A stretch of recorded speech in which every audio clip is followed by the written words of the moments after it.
বর্তমানে ছেলে বাবারা পোলট্রি ফার্মের মালিক আর মেয়ের বাবারা দোকানদার। যেমন পোলট্রি মুরগি 40-42 দিন মানুষ করে দোকানদারের কাছে বিক্রি করে দিতে হয়, তেমন বর্তমানে ছেলে বাবাদের ছেলে মানুষ করে মেয়ের বাবার কাছে বিক্রি করে দিতে হয়।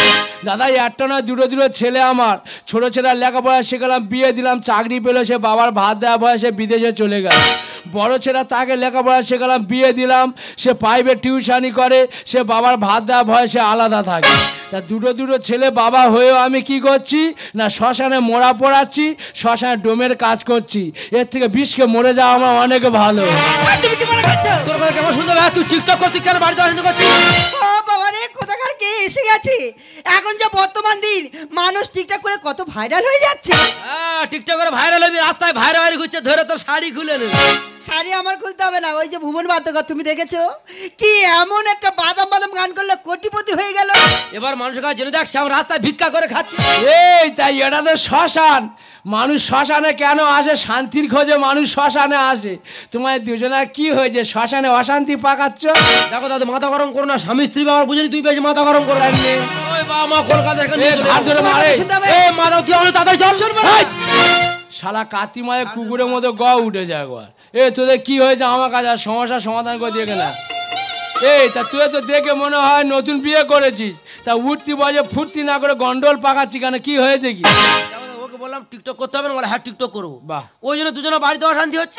তুমি বাড়ি বউ টিকটক করবে, শরীরে 75 ভাগ দিয়ে গিয়ে টিকটক করবে, ইয়ং ছেলেরা কমেন্ট করবে, লাইক করবে, খুব ভালো লাগে। ও দাদু, হ্যাঁ, এইটা তো এখনকার ফ্যাশন। ফ্যাশনটা ফ্যাশন কেটে যায় না। না না, কিচ্ছু হবে না। ও দাদু ভাই, একটা কথা বলবো? বলো বলো। তুমি কোনোদিন প্রেম করেছিলে? জীবনে প্রেম করে কি দুটো বাচ্চা করেছি। ও মা গো, তুমি না খুব দুষ্টি আছো। এটা হালকা করে। জানো দাদু, হ্যাঁ, তোমার এই পাগল নাতি না, পাগলা পাগল তো। হ্যাঁ, হ্যাঁ। কি আমার বাবা মা কি ছেলে থেকে বিয়ে দিয়েছে জানি না। কেন? এদের গোটা বংশটাই পাগল। তো আমার সঙ্গে দিতে পারতো। আমি জানতাম, আগে যদি জানতাম তোমার সাথে বিয়ে করতাম। আমি কতবার করে বলছি, বলি এই দেখো শোনো না, হ্যাঁ, মানুষ এখন টিকটক করে কত কোটিপতি হয়ে যাচ্ছে, ভাইরাল হয়ে যাচ্ছে। যাচ্ছে। এসো না দুই লোকে একটু টিকটক করি। হ্যাঁ, আমার তো কোনো কথা শোনে না, হ্যাঁ, আমার জীবনটা পুরো হেল্প করে দিল। বিয়ের আগে তুমি মোটা ছিলে, বিয়ের পর তোমার হালকা করে দিয়েছে। ও নো, হালকা না হেল হেল বেল বেল বেল না হেল। ফাট ফাট ফাট। বিচ্ছিরি প্রকৃতির মেয়ে, একটা কথা বলি শোনো।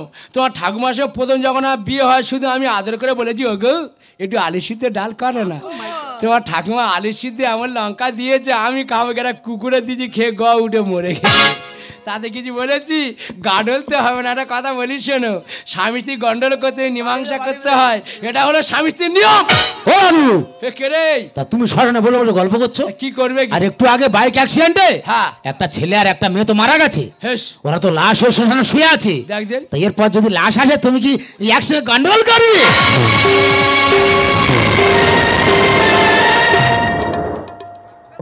কি বাবা, শ্মশানে কেউ ছিল না, একটু আগে একটাই লাশ ছিল, তাকে আমি অনেকক্ষণ আগে পুড়িয়ে দিয়েছি। শ্মশানে তো আর কেউ ছিল না। আরে দুটো ছেলে মেয়ে নতুন বিয়ে করেছে, সংসার মানে কি জানে না, তার টিকটক নিয়ে গন্ডগোল করছে। তাই দু কথা বুঝে বলছিলাম, দাদা আমি একটা কাজ করি, আমার জীবনে কোনো শান্তি নেই, কোনো অবসর নেই, কারোর সঙ্গে দুটো কথা বলে সেই সময়টুকু আমার নেই। যাই হোক, আমার কাজ হলো মোড়া পড়ানো। শ্মশানে দুটো লাশ এসেছে, এই লাশ দুটো পুড়িয়ে আমার কাজ আমি সমাধান করবো।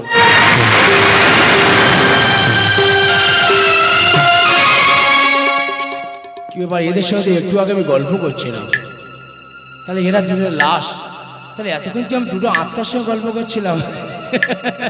আমার 25 বছর মোড়া পড়ানোর অভিজ্ঞতা, আজ আমি বুঝতে পারলাম যে আমার স্মৃতিশক্তি হ্রাস পেয়ে গেছে।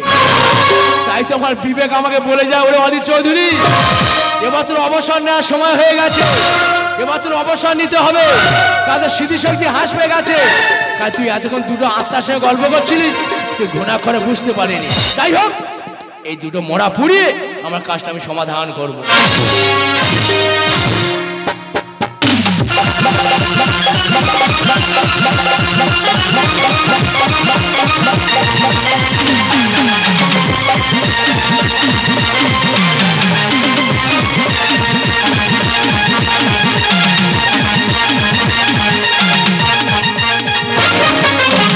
দেখতে দেখতে 25টা বছর কেটে গেল। 25 বছর আগে বাবার সঙ্গে ঝগড়া করে বিদেশে চলে গিয়েছিলাম, আর 25 বছর পর এই প্রথম বাড়িতে পা রাখলাম। আর ওদিকে আমার ছেলেটা স্কুলে পড়াশোনা করতে গিয়ে একটা মেয়েকে ভালোবেসে বিয়ে করে বাড়িতে নিয়ে এসছে। আমি ওর উপর রাগ করে ওকে ঘাড় ধরে বাড়ি থেকে বের করে দিয়েছি। 2 বছর কেটে গেলেও ছেলেটা বাড়িতে আসেনি, তাই তো বাবার এখানে খুঁজে এলাম আমার ছেলেটা আমার বাবার কাছে এসছে কি না। কিন্তু বাড়িতে তো এলাম, বাবাকে তো দেখতে পাচ্ছি না।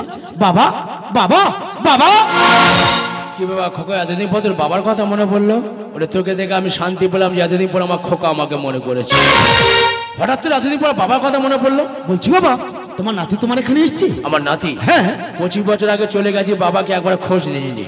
কবে নাতির জন্মগ্রহণ করলো সেটাও আমি জানি না। আর 25 বছর পরে এসে বলছি নাতি আমার বাড়িতে এসছে। ওরে খোকা, তুই তোর বাবাকে চিনতে পারলি না, সেটা দাদুকে চিনবে কেমন করে? ওরে নাতি আমার বাড়িতে আসেনি। তোমার নাতি আসেনি? আচ্ছা খোকা, এমন কি ঘটনা ঘটলো যে নাতি তোকে ত্যাগ করে আমার বাড়িতে আসবে?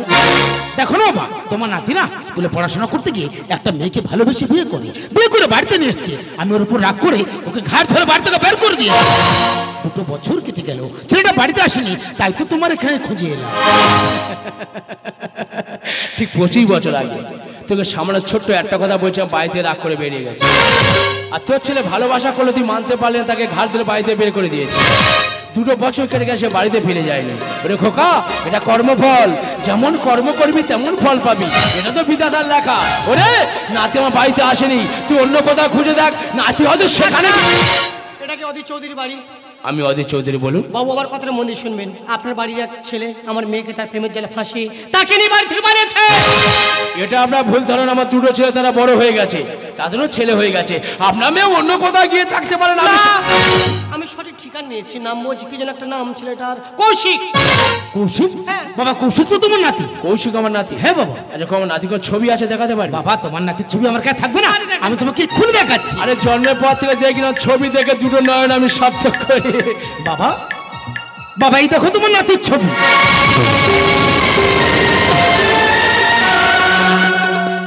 বাবা বাবা, তুমি চুপ করে আছো কেন? বলো না বাবা, তুমি চুপ করে আছো কেন? তুমি তোমার নাতিকে দেখেছো?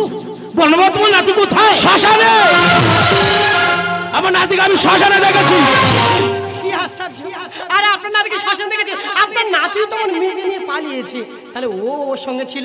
দাঁড়ান, আমি একটা ছবি দেখাচ্ছি, দেখুন তো এই মেয়েটা ওর সঙ্গে ছিল কিনা। এটার জন্য বাইক অ্যাক্সিডেন্টে মারা গেছে।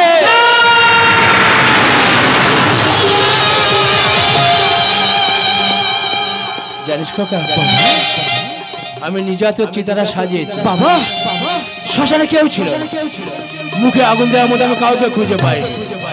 তাই তো দাদু হয়ে আমি নিজে হাতে আমার নাতির মুখে আগুনটা দিয়েছি রে। ওর আমার নাতি মারা গেছে, আমি নিজে হাতে চিতারা সাজিয়েছি, আমি নিজে হাতে মুখে আগুনটা দিয়েছি। ঈশ্বর, কোন জন্মে পাপের শাস্তি তুমি আমার দিচ্ছ বলতে পারো ভগবান। আমি বাঁচতে চাই না রে, আমি এই জীবনে বাঁচতে চাই না, আমি বাঁচতে চাই না। বাবা বাবা, তুমি মিথ্যা বলছো। বাবা বাবা, তুমি বলো না তোমার নাতি বেঁচে আছে? বাবা বলো তোমার নাতি কোথায়? বাস্তবটা কঠিন হলো রে, সত্য আমার নাতি মারা গেছে। তুমি আমার কোন পরীক্ষায় ফেললে? তবে কি এটাই আমার ভাগ্যে লেখা ছিল? না, সবকিছু ভাগ্যের দোষ দিলে হয় না, আগে ভাগ্যের না দোষ দিয়ে দেখুন না নিজের দোষটা কত বড় আছে। আমি প্রমাণ করে দিচ্ছি। ইনি কি আপনার বাবা অধীর চৌধুরী? আপনাকে লেখাপড়া শিখে মানুষ করেছেন, আপনি চাকরি পেয়েছেন, কলকাতায় আছেন, এসে বাড়ির মধ্যে আছেন। আপনার বাবার জায়গায় এসে বাড়ির মধ্যে হলো না, কোথায় হলো না? শ্মশানে। এটা কি ভাগ্যের দোষ? আপনি ভেবেছিলেন আপনার ছেলেকে নিয়ে সুখে থাকবেন, ছেলেকে নিয়ে কী করলেন? কলকাতা চলে গেলেন, ছেলে স্কুলে পড়লো, বড় হলো, আপনাকে না জেনে বিয়ে করলো, আপনার রাগ হলো, তাকে ঘাট ধরে বের করে দিলেন। এটা কি ভাগ্যের দোষ? এটা ভাগ্যের দোষ নয়, এটাই হলো কর্মফল। বাবু, কাউকে ঠকালে তাকে একদিন ঠকতে হয়, আর কাউকে যদি কাঁদিয়ে থাকেন না, তাকে একদিন এইভাবে চোখের জল ফেলতে হয়। যেমন আপনি আপনার বাবাকে কাঁদিয়েছে, আপনি আপনার বাবাকে ঠকিয়েছে, তাহলে আপনি কি করে ভাবলেন যে আপনার ছেলে আপনি ঠকাবে না? এটাই বাস্তব, এই বাস্তবটাকে মেনে নেওয়া দরকার। বাস্তবটাকে না মেনে আমরা সব জেনে শুনেও ভুল কাজটা করে ফেলে বুঝে আর পিছনে ছুটে বেড়াই। আর একটাই কথা বলবো, এই পৃথিবীতে মায়ের মতো বড় জগৎ নেই। আর বাবার মতো ভালো যুক্তিদাতা নেই। আমি যদি এখন প্রশ্ন করে মানে মেয়েকে আপনি ফিরে দেবেন না। বলুন পারবেন? কেন পারবেন না? উত্তর দিন। আপনাদের চক্রান্ত করে আমার মেয়ে মারা গেছে, উত্তরটা দিন। বাবু আমি চলে যাচ্ছি, একটা বড় সম্পর্কের বসে নিয়ে আপনার বাড়ি এসেছিলাম। সম্পর্কটা শুরু করতে পারিনি, সম্পর্কটা শেষ হয়ে গেছে। জানেন বাবু, আমার মেয়েটা না যেদিন আপনার নাতির সঙ্গে প্রেম করেছিল, আমি জানতাম, কিছু বলিনি। যদি পাছে কিছু না করে বসে, আমার মেয়েটা অনেক সাজতে ভালোবাসতো, অনেক খেলা করতে ভালোবাসতো। এই ব্যাগের মধ্যে সোনা গহনা অনেক কিছু আছে, আপনি যদি পারেন ওই সমাধিতে দিয়ে দেবেন। বলবেন না, বলবেন না, বলবেন না। এই বয়সে পাপের বোঝাটা মাথা চাপিও না, আমি আর সহ্য করতে পারি না। জানেন জানেন, কারোর দোষ নেই, কারোর দোষ, সব দোষ তো আমার। আমার রক্তটা ভালো ছিল না, তাই আমি ভালো সন্তান জন্ম দিতে পারি। যদি আমার রক্তটা ভালো হতো না, তাহলে আমি ভালো সন্তান জন্ম দিতাম। মন পড়ে সবাই দেখে, মন পড়ে কেউ দেখে না। মুখের হাসিটা সবাই দেখে, অন্তরে কান্নাটা কেউ দেখে না। তাই আমার কান্নাটা কোনোদিন বোঝেনি, এরা আমার কান্নাটা কোনোদিন শোনেনি। এরা সবাই স্বার্থপর, এরা সবাই স্বার্থপর। বাবা, তুমি তো সন্তান বাবা বলে ডাকবে, তুমি তো সন্তান বাবা বলে ডাকলে বাবার নামটা কলঙ্কিত করা হবে। আমি তোকে একটাই কথা বলে যাচ্ছি, আমি মরে গেলে আমাকে স্পর্শ করবি না, আমার মুখে আগুন দিবি না। আমার স্বপ্ন ভেঙে গেছে, আমার আশার বাতিটা নিভে গেছে, আমার জীবনটা অন্ধকারে ঢেকে গেছে। বাবা,